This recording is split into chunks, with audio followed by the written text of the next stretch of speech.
Yeah, good morning. Today we are going to discuss about the determination of volumetric mass transfer coefficient, that is kLa, by using dynamic gassing out method. Aim of the experiment is to determine the kLa. What is kLa? kLa is nothing but volumetric mass transfer coefficient. Say for example, inside the fermenter, we know that through the sparger we have an air compressor. Air compressor will supply the air, and air will be supplied to the air sparger through the pipelines along with the sterile filters. Air will enter inside through the sparger within the reactor. So the medium is filled with the medium through the sparger. The oxygen air bubbles will enter into the medium. How this air bubble that is entering into the medium, from there oxygen is transferred to the liquid medium, and from the liquid medium how it is entering into the microbial cells when we inoculate it into the reactor. So here what we are going to do is we are going to sterilize the media, fill the media with the required volume, that is 70% of reactor volume is filled with the medium, sterile medium, and then we are going to inoculate the E. coli. 24 hours E. coli culture we are going to inoculate. So when the cells start growing, when you supply the oxygen, it will take up the oxygen and it grows very well. So now what we are going to do is, initially we will be supplying excessive oxygen and it reaches to a saturation level.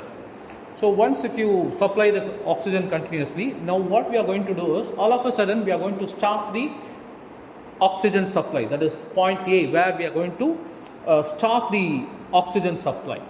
From this point, what happens? The dissolved oxygen concentration immediately it drops, and that it reaches a point B. So this point B, this is called as a slope, that is AB, and where we are stopping the air supply and it reaches to point B. And we need to note down see how much oxygen is already, it is dissolved oxygen that is present in the medium is being reduced. And once it reaches a critical level. What do you mean by critical level? So here you can able to see beyond a certain point the cells will start suffocating. It requires oxygen. So at that point again we'll be supplying the oxygen again, degassing. Resumption of the oxygen supply is taking place until it reaches a saturation point. So between these difference, how much oxygen, dissolved oxygen that is present in the medium, that is going to, say for example, when you cut off the oxygen, at that time maximum biomass, it reaches biomass, it utilizes the oxygen, dissolved oxygen that is present in the reactor, it is taken up by the cells. So that you can know the difference between these two, you can able to see how much oxygen is being taken up. So here, in order to see the change with respect to time, that is Cl is nothing but the concentration of the dissolved oxygen concentration.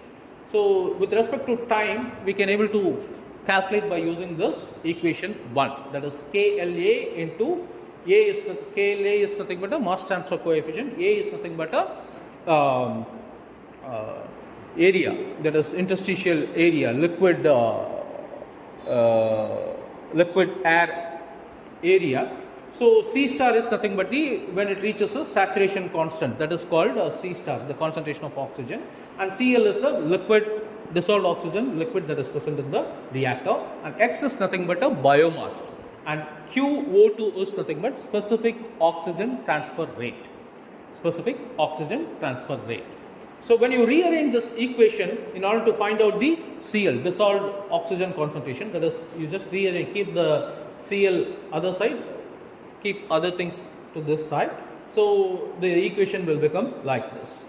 So here we can able to find out, when you plot, this is in the form of y is equal to mx plus c. Y is nothing but dissolved oxygen concentration, and here m is nothing but slope.